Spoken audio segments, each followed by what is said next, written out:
Hello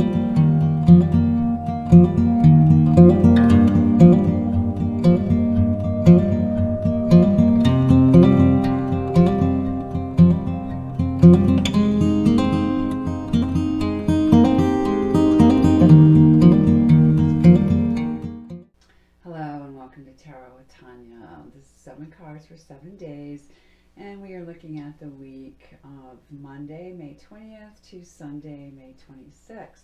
Thank you so much for being here. Welcome back if you've been here before, and welcome to the site if you are new. So, we begin our week with the moon in Libra, and then it moves into Scorpio by the evening, at least here in the States. And we'll end the week with the moon in Capricorn. So I'll talk a little bit about the astrology this week, then the cards, and then we'll end with an oracle card. So, as always, take what resonates for you. It's a general reading, and leave the rest behind using your own intuition. So with that moon in Libra, things can be nice and harmonious, and then when it changes to Scorpio, things can get a little bit more intense. And then by the time we get to that Capricorn moon, we've gone through Sagittarius, and we will have a full moon. I don't want to forget to say that, but we have a full moon on Thursday, and that tends to affect us pretty intensely, so keep that in mind when you're planning your week. And otherwise, on Monday, we have the sun entering Gemini. So that's going to be a different energy. Taurus is all about, the earthiness and the structure, the stability, the sensuality. And Gemini is much more about the mind and curiosity, conversation, things like that. Good time to learn something new. Our brains tend to be more adaptable with that. Then on Wednesday, the 22nd, we have the sun trining Pluto. And that can feel very powerful in a way. I mean, the sun brings us all the light and energy, and then Pluto is very intense and transformational. So it can bring self-confidence, leadership abilities, things like that. So we want to use our authority with respect toward other people and so forth. And Thursday, as I mentioned, we have the full moon, and we also have a lot of Venus activity that day. So Venus will be conjunct Jupiter, which probably feel really good, expansive, great for relationships, love of beauty, things like that. And we also have Venus sextile Neptune. So that's where some illusion can come in. I mean, there's a communication, a flow in a sextile that isn't like it's a square and difficult, but it can be, it can make things elusive, make them illusionary when it comes to the way we see people close to us, the way we see potential romantic partners, things like that.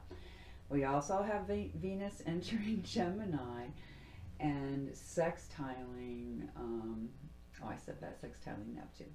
So we could be very much wanting to be social butterflies in these few weeks while Venus is there in Gemini. We might be excited to communicate with all kinds of different people. That's where sort of the Neptune part comes in. We could perhaps change our artistic taste somewhat during that time, be more open, be more curious.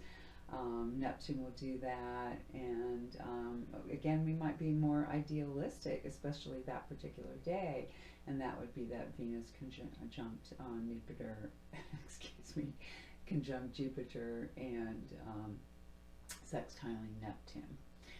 So you want to be a little bit careful too, because with the Neptune, the illusions can come in. So be careful not to promise more than you can deliver, or to get promises from others with more than they can deliver. All right. So Saturday, then we have Venus trining Pluto. So trine is an easy relationship. There's a harmony there. And as you probably guessed, if you're following the astrology, Jupiter also enters Gemini. And, we might be bringing particular things to the surface, perhaps social patterns, things might need to be purified. That's what that Pluto does with the Venus. particularly the social relationships, the Venus part, the transformation, the purification. That would be the connection with the Pluto. And we might also feel like we have a very faded romance, again, the Venus and the Pluto, and our loyalty strong, our commitments deep, and so forth. It can be a great time to deepen a relationship, to strengthen a communication in that area and take it to another level. All right, so let's get to the cards. The first thing I noticed when I was laying the cards earlier is quite a few people show up this week. And I'm using the Morgan Greer deck, and on our Monday, we have the Knight of Pentacles. So this is a very earthy, slow, deliberate night. Can be frustrating for some people, can be very grounding for other people. So it can represent a person, particularly a male person, but it can just be a male energy in general. But one that is deliberate in action. I mean, sometimes this one can have a sense of humor too. And, you know, it's got the feminine element through the earth, and then balanced with the masculinity of the night. So it could be a good earthy day to get some things done. It could represent a person again coming in, or your own energy. But that Monday might provide some of that groundedness and ability to get some tasks done, which would be good as we move into that Scorpio energy that evening. And then on Tuesday, we have the Death card, and not literal death, but transformation. So letting the old go, moving into something new, perfect for the moon being in Scorpio. Scorpio rules those sorts of things. And it's a 4 number, it's a 13. And so there's an earthiness to that as well, a groundedness, a stability, even though something is being released, so that something new can come, and, you know, don't be in a rush to fill that void. Maybe just allow the loss to be there. And it might be some kind of an insight, like, oh, this doesn't work for me anymore. Or I want to stop this habit, I want to do things in a new way, something like that. So on Wednesday, we go to the 10 of Cups. So this would be also a feminine element, the water. 10 is like a 1 in a way, so you get to that 10, and it's just like you start back at that beginning. And with this one, it's a very strong feeling of connection with the people you love. Often you'll see this as a family grouping, you know, the parents and some children. Here you just see the 2 people in the rainbow, and so forth. But it's a happy card. It's good feelings. Now, it can be very strong feelings as well, or, you know, an abundance of them, but generally in a positive vibration. Then on our Thursday, we are back to the earth element, still feminine. The number 3 connected to the Empress, bounty, fertility, creativity. And this is working with others, getting something solid done. Could be a great day for a creative project. Then on Friday, we have the lovely Queen of Cups, sometimes called the Water Fairy too.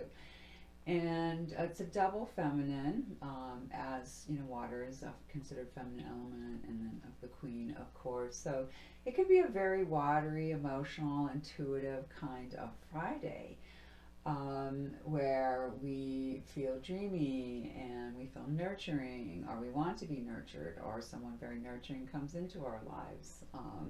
So just be mindful of that energy. It could be very nice. And then the dark side of it can be smothering.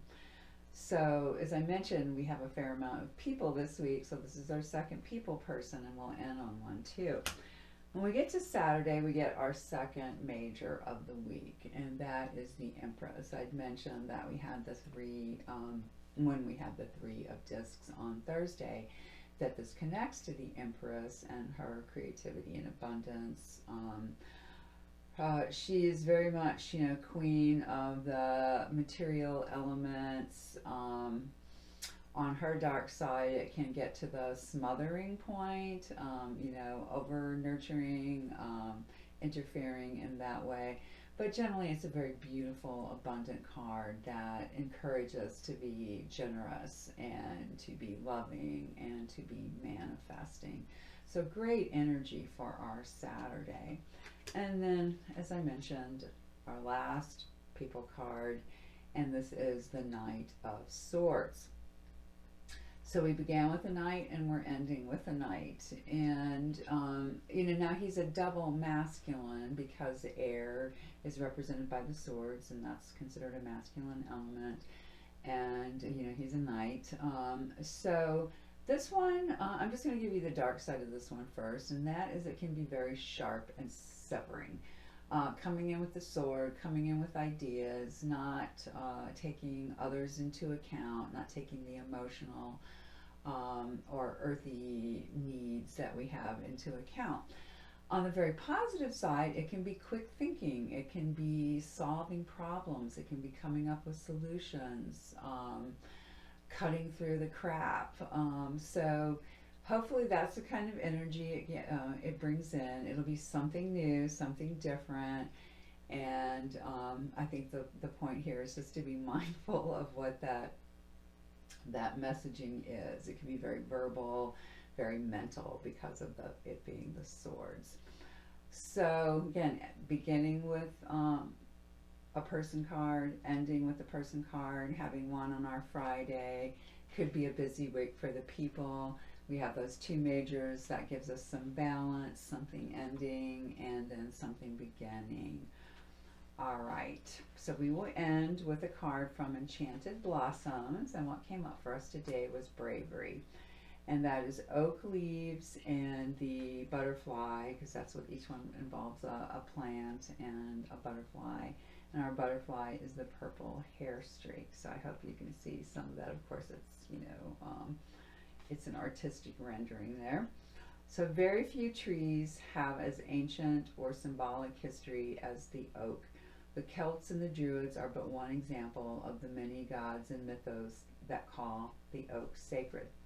And always, this mighty tree is linked to strength, endurance, and bravery. Hard and unyielding groves have stood for centuries. Oaks grow across the globe, with most of the species thriving in North America. I was worried about finding a butterfly that would match the oak, but it turned out to be the easiest. The purple hairstreak butterfly notoriously lays its eggs on oak leaves for the protection they offer. What a perfect symbol of bravery. Bravery is not the absence of fear, but the ability to continue to move forward in the face of that fear. Take a deep breath and turn to face that which you are afraid of. Stride forward despite your worries, with your head held high in confidence, even if you don't feel it, and keep going. The only way to conquer anything is to move through it. Any significant changes in life can be a scary one, or excuse me, any significant change in life can be a scary one. And you know, this could very much apply to that death card coming up this week, and letting go of something, transforming. And you can constantly call on courage to help you through. Sometimes just getting through day-to-day life can require more daring than others may know. Know and understand that you do have bravery within you. It may be hidden, but it is there waiting to be called forth. All right, my beloveds, have a wonderful week. I'm wishing you the best. Please consider liking, sharing, and subscribing. And otherwise, I will see you next week.